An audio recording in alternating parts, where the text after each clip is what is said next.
Hi, my name is Brian DeBose, and I'm reporting on scene here at a high school in southeastern United States.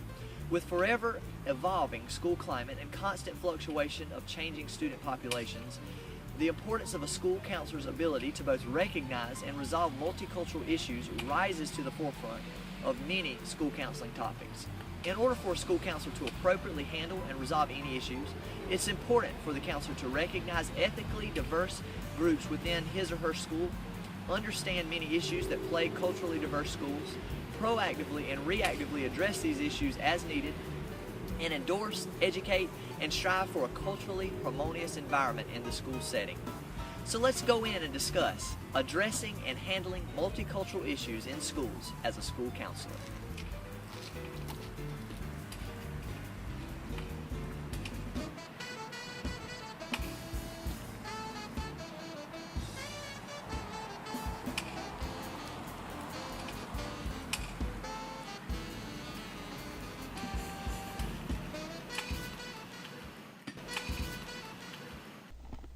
So what is multicultural? Or how does one define multicultural? Oxford Dictionaries defines multicultural as of relating to or constituting several cultural or ethnic groups within a society. In short, it's a diverse society, diverse in ethnicity, race, or social characteristics such as religion, languages, values, and traditions. Our school population is constantly changing, growing, and evolving into these diverse populations. A school counselor needs to be aware of, abide by, and continuously refer to the ethical standards set forth by the American School Counselor Association. Throughout the standards, it advocates for equal counseling opportunities for every student. Within the preamble of the ethical standards, I want to point out the first bullet point. It states, each person has the right to be respected, be treated with dignity, and have access to a comprehensive school counseling program that advocates for and affirms all students from diverse populations, including ethnic, racial identity, age, economic status, abilities, disabilities, language, immigration status, sexual orientation, gender identity expression, family type, religious, spiritual identity, and appearance. The point is all students, regardless of their background, should have equal opportunity for quality education and counseling services. Counselors should also be aware of their legal standards and responsibilities. The Brown v. Board of Education case in 1954 desegregated public schools. Browder v. Gale in 1956 desegregated public transportation. The Bilingual Education Act in 1968 was the first congressional endorsement of bilingual education and equal education opportunities for students who are not proficient in English. The Buckley Amendment was an amendment set forth for the protection of school records, testing, and parent rights. It was a requirement of schools to be able to explain testing requirements and results to students who speak a primary language other than English. The U.S. Census Bureau reports that the majority of the U.S. population consists of whites, while the minority groups vary in number, with Hispanic, Latino populations making up the largest minority group in the United States. They are almost 17% of the population. The second largest is Black or African Americans, who make up 13% of the population, and the third largest is Asian Americans, who make up a little over 5% of the population. When working with diverse populations, it's important for the school counselor to recognize that there are also diverse perspectives from which an individual sees the world. The ability to empathize with the student's perspective gives the counselor an advantage when solving multicultural issues. Let's take a look at the following example. What do you see? What about now? Some may say a horse, some may say a frog, or some may even say both. Each individual is actually viewing the same photo, but may interpret very different things. It is the same concept when it comes to differing perspectives, and very often these perspectives can arise from a student's cultural influences such as their ethnic, racial, and religious identity. Because cultures are different from one another, students may view certain circumstances differently than you as a counselor, and it's important to keep that in mind. One perspective from which a student can view his or her world is through their ethnic background. Ethnicity is defined as the fact or state of belonging to a social group that has a common national or cultural tradition. This involves how students view themselves within the context of their cultural background. In 2008, the United States elected the first African American president to office. President Barack Obama has a white American mother and a black African father. However, he chose to identify himself as African American. Although people may and do identify themselves and others by race, ethnicity is not a race. Race is strictly limited to physical attributes, but ethnicity relates to a person's family heritage. Another cultural perspective is religious identity. It's important for the counselor to understand that students have different religious backgrounds and may view the world through these backgrounds. There are multiple reasons to utilize different methods of counseling when working with diverse groups. First, as stated earlier, each child has a different perspective, and it's important the counselor keep that in mind. Also, each child has a different personality, a different circumstance or situation, a different background. Robert Wright, author of The Introduction to School Counseling, suggests utilizing a strengths-based method when working with Hispanic students, a group approach with African American students, and a solutions-focused brief counseling approach when working with Asian American students. This is not an exhaustive list by any means, but it should give you a general idea of the importance of using multiple approaches with students of diverse backgrounds. Now that we have briefly reviewed the largest of the three minority groups within the United States, let's discuss some various issues that plague multicultural schools. These issues include, but are not limited to, language barriers, racism, prejudice, and stereotyping, disproportional socioeconomic statuses, and dropout rates. Within a multicultural school comes an increased number of students classified as ELL, or English language learners. The number of ELL students grew from 8.7 to 9.8% between 2007 and 2011. It takes a student about 1 to 2 years to grasp sufficient communication skills in English and 3 to 5 years to proficiently grasp academic language and writing. ELL students also language switch, which means they frequently switch back and forth from their primary language to their secondary language as English. For example, they want to say something in English, they may think about it in their primary language and then write it or say it in English after they have thought about it in their primary language. You can see how this can affect a student's academic performance. If they have not grasped a great understanding of their primary language, then they're going to have trouble with their secondary language as well. And although a student may speak English efficiently in a social sense, the student may not have yet developed an academic understanding of the secondary language in English. It's important to understand this information as a school counselor because it can help the counselor identify proper coursework and best suited instructors for international and ELL students. Understanding the idea of language switching and the ability to make academic planning decisions both objectively and empathetically will increase student success. When working with diverse students, counselors need to take an initiative by collaborating with their teachers and parents to accommodate the students accordingly. They also may want to collaborate with an ESOL or an ELL coordinator in the district if there is one available. Counselors can hold in-service talks with teachers on how to properly work with ELL students, and they may want to encourage educators to focus on subject understanding rather than English literacy in appropriate courses. And lastly, don't stereotype. Don't assume that a student's English language skills are not up to par. Although the United States has been classified by many as the land of the opportunity, it is not free from a shameful history. The United States as a whole has made great strides in efforts to eliminate racism, prejudice, and stereotyping, but sadly, it exists today.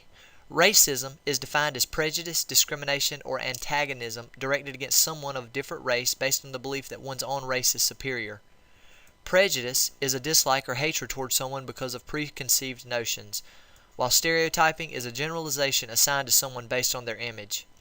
These three attributes can cause many problems in a school setting, and it is important that the counselor immediately address all such occurrences before they and after they occur. So what can a counselor do to address these issues in school?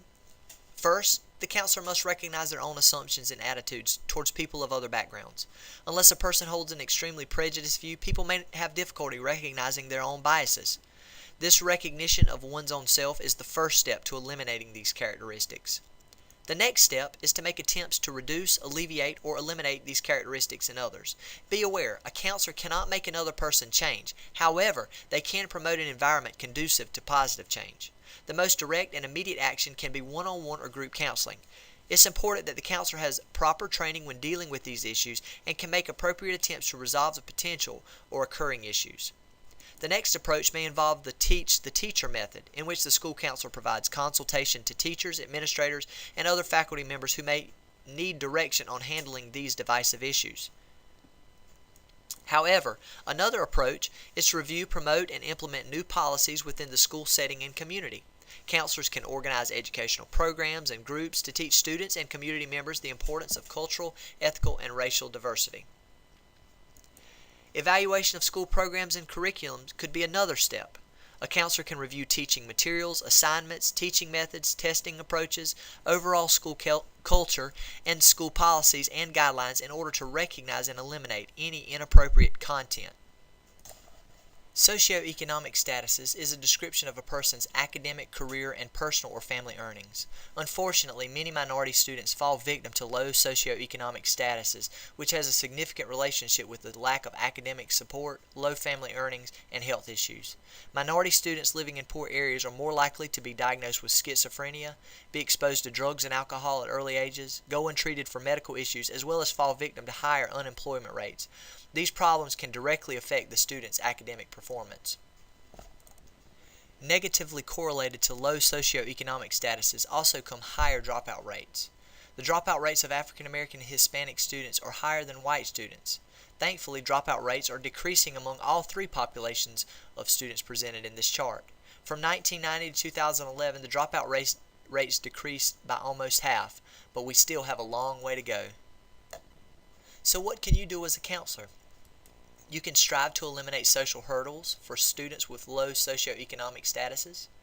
You could educate yourself in communal and historical backgrounds of minority students, people of color, and also people of other ethnic backgrounds than yourself.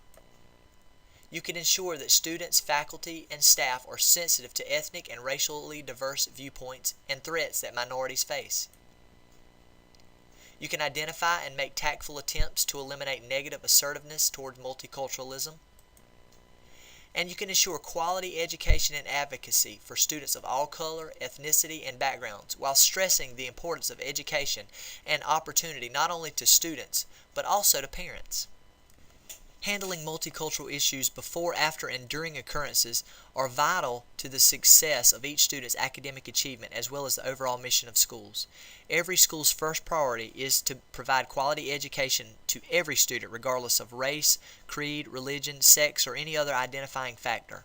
When and if multicultural factors become a problem, they can provide endless distractions to student learning and may cause a student not to reach his or her full academic potential. Handling multicultural issues in a timely and tactful manner will better provide an equal education opportunity for all students, a sense of security among students in the school setting, promote a culturally diverse yet harmonious environment conducive to learning, close the cultural gap among ethnic groups yet recognize and celebrate diversity, and give students, faculty, and staff a sense of understanding towards someone with a different cultural background.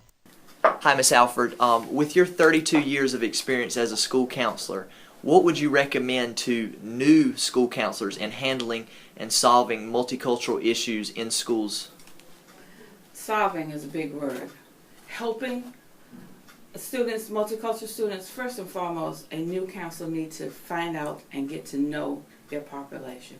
They need to get to know the students that they're working with. Why? Because each one is different. There's the background, there is the financial setting of the family, there is the educational background of the family. All of those things play into helping that child, that student that you're trying to counsel. If you know nothing about them, you're just going to be on the surface. Talk to the students. Let them share with you initially some of the things that they're feeling. Then after they share, then you have a better idea of where you need to go to help this child, because of the fact that we can't just assume that we can treat them all the same, because no child is alike. The cultural background has a large bearing on who they are. So how can school counselors and counseling effectively address these issues? Although we've touched on these topics throughout the previous conversation, let's have a general summary of some ways the counselors can effectively address these issues. First, the teacher approach, as I mentioned earlier. They can provide in-service and professional development and training for teachers in areas of multicultural diversity and about cultural trends. They can teach students. They can teach students the meanings of fair treatment of other students, as well as teach skills and perspectives conducive to encouraging and enhancing ethically diverse friendships. They can also teach students the meaning of prejudice, stereotyping, and racism, and the different forms of it. They may also teach administrators. They may teach administrators how to develop ways to produce a school environment that ensures equality among all students and also celebrates diversity.